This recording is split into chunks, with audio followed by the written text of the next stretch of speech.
dry erase mat. It's very thin. I actually purchased it because I didn't want scratches on the fridge. Do not slide this mat. Originally had this one. This is about the size of a sheet of paper, a little bit larger with the border. So in comparison, it's actually great. It does not move around easily. You pretty much have to peel it and slide it. It came rolled up. Oops. It came rolled up, which wasn't an issue at all. There's no creases. It was packaged nicely in a hard cardboard tube. Works just like any other one. And it comes with these 2 markers and this eraser. So definitely a good purchase. A little pricey, but they pretty much all are.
Super easy. You get a sense how big it is from the size of my hand, but it sticks really well to the fridge.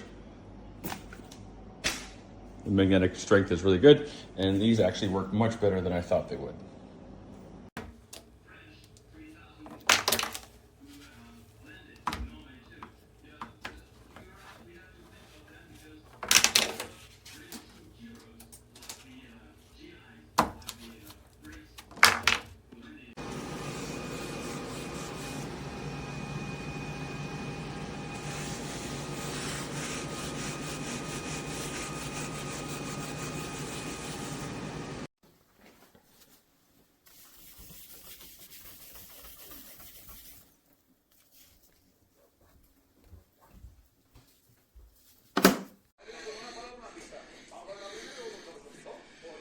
Se abre del todo, no es magnética.